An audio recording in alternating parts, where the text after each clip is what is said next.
अस्सलाम वालेकुम। यूट्यूब में सलमान हैदर नई एनर्जी के साथ आपके साथ उम्मीद करता हूँ कि पाक परवरदिगार ने आपको और आपकी फैमिली को अपनी हिफ्ज़ व अमान में रखा होगा। अहम तरीन पेशरफ्त है जिसको बहुत सारे सोशल मीडिया अकाउंट्स बता रहे हैं, लेकिन हम इसकी थोड़ी डेप्थ में आप तक बताएंगे कि ईरान ने बिल आखिर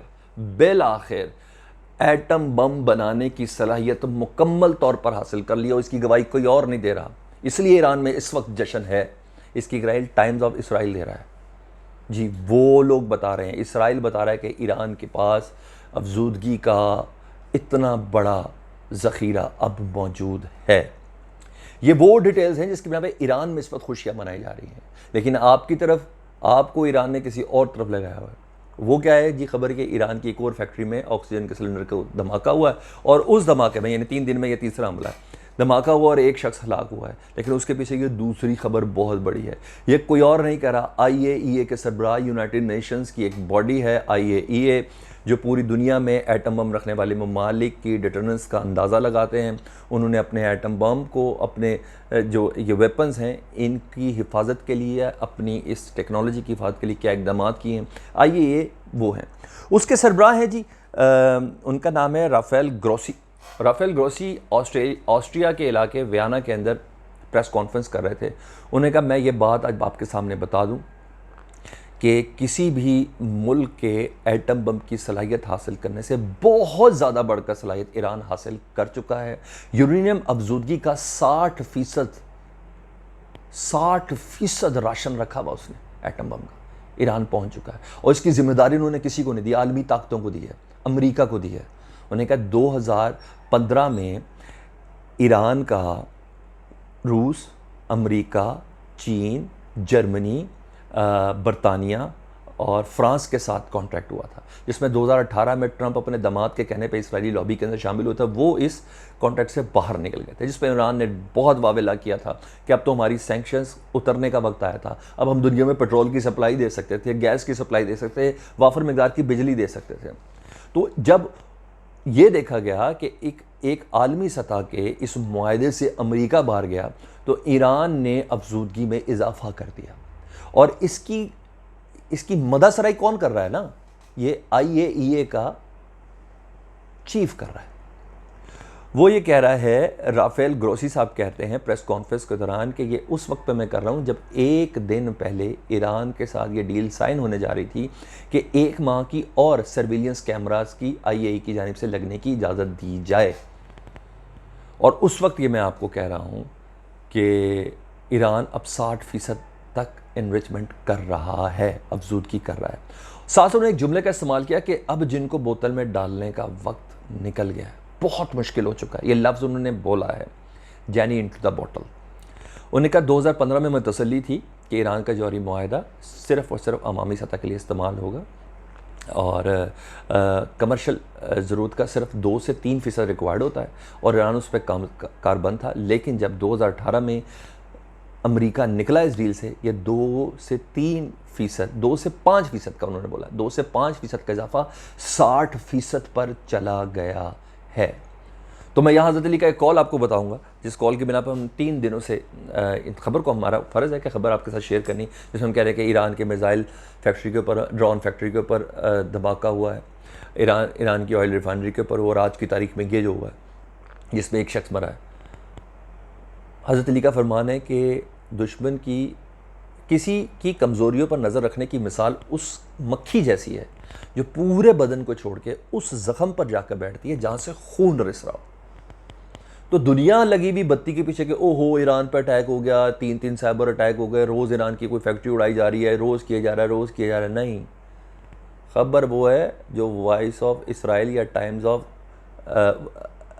टाइम्स ऑफ यरूशलेम दे रहा है।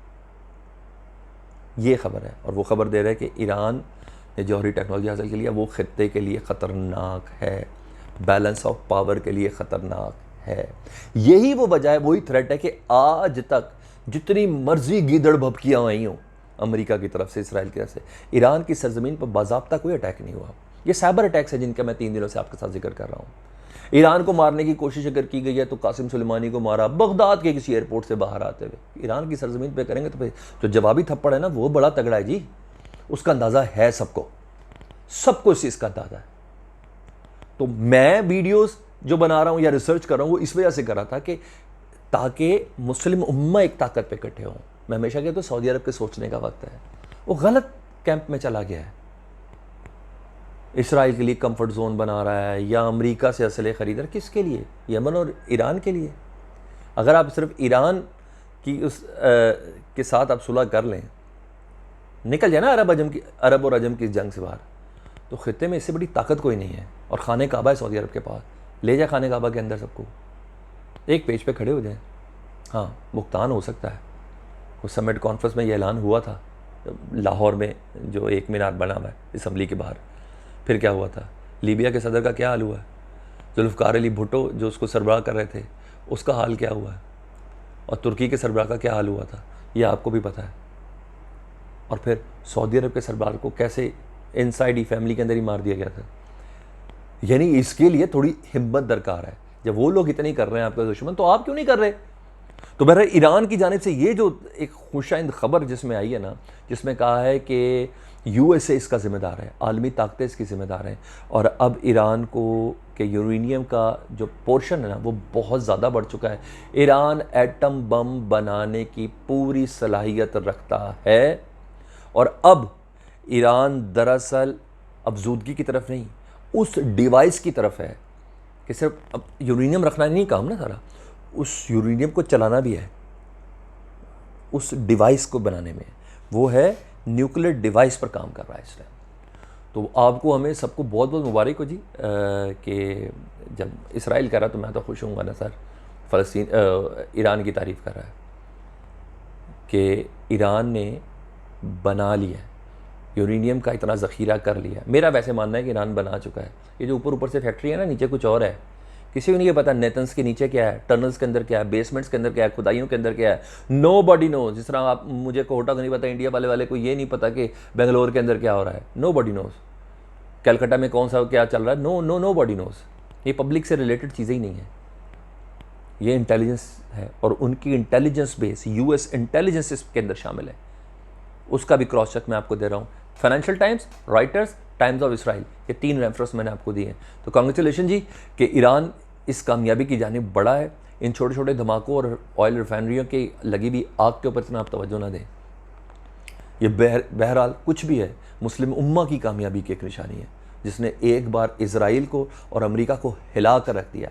हर हालत में टेबल टॉक करनी होगी, ईरान से सैंक्शंस हटानी होंगी, तब जाके ये मामला हुआ।